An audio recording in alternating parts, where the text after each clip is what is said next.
सोचना चाहिए 25 करोड़ अवाम को कि हम जो मैंडेट देते हैं, हमारा जो वोट है, हमारे जो वोट की ताकत है, क्या वो वोट महज एक कागज का टुकड़ा है या हमारी कामयाबी की कुंजी है। हमें इसके ऊपर जरूर नजर रख। प्यारे दोस्तों, आप कैसे हैं? सभी खैरियत से हैं ना? मेरी तरफ से आप सबको बहुत ही मोहब्बतों भरा सलाम। हमारी सियासत में अक्सर एक सवाल जो है ना वो गूंजता रहता है कि असल ताकत जो है वो क्या ईवान ताकत में है? ईवान ताकत में आप समझ तो गए होंगे ना, या असल ताकत जो है वो सियासतदानों के पास है। तो ये सवाल हमारी सियासत के अंदर पिछले 75 सालों से गूंजता आ रहा है, लेकिन इसका जवाब इतना दिलचस्प है, ये जानता हर इंसान है, लेकिन जुबान पर कोई नहीं लाना चाहता।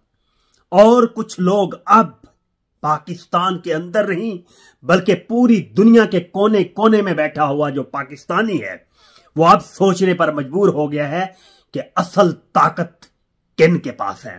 तो हमें ये सोचना चाहिए 25 करोड़ अवाम को कि हम जो मैंडेट देते हैं, हमारा जो वोट है, हमारे जो वोट की ताकत है, क्या वो वोट महज एक कागज का टुकड़ा है या हमारी कामयाबी की कुंजी है। हमें इसके ऊपर जरूर नजर रखनी चाहिए और हमें सोचना चाहिए कि हम ताकत देते किनको हैं और ताकत का असल मंबा और ताकत पावर हाउस हकीकत में है कहां पर। तो मैं ये समझता हूं यही सवाल जो है ना अमेरिका में मेहदी हसन साहब ने ख्वाजा आसिफ साहब से भी किया। तो ख्वाजा आसिफ साहब को ना मैंने बड़ी ही मुश्किल में पाया कि ख्वाजा आसिफ साहब बड़ी ही मुश्किल से इस सवाल के जवाब से दाएं बाएं शाएं जो है ना वो करने में कामयाब रहे। अपनी तरफ से वो कामयाब रहे, लेकिन जो दुनिया को मैसेज डिलीवर हो चुका था वो वही था जो दुनिया पहले जानती है। ख्वाजा आसिफ साहब जरूरत तो करते जरा ये कहने की कि असल पावर का मंबा जो है वो कौन है। तो ख्वाजा साहब को पता था कि मैंने शायद एयरपोर्ट पाकिस्तान में जाके एयरपोर्ट से शायद अपने ऑफिस तक भी पहुंचना था या नहीं, पहले सस्पेंड हो जाना था। तो ये थी हालत ख्वाजा साहब की। मेरा ख्याल है कि ख्वाजा साहब जो है ना अपनी जिंदगी में शायद मुश्किल तरीन इंटरव्यू का सामना कर रहे थे।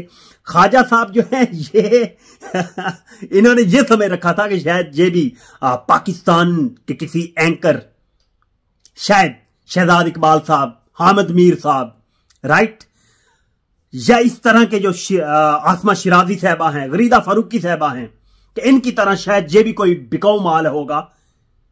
लेकिन वो वाकई मेहदी हसन साहब एक मेटल साबित हुए। वो पाकिस्तान से बाहर आप निकले तो आपको पता चलता है कि जर्नलिज्म हकीकत में होती क्या है। तो मैं समझता हूं कि शायद ख्वाजा साहब जो हैं ये चाहत फतेह अली खान वाली तैयारी करके गए थे और आगे से मेहदी हसन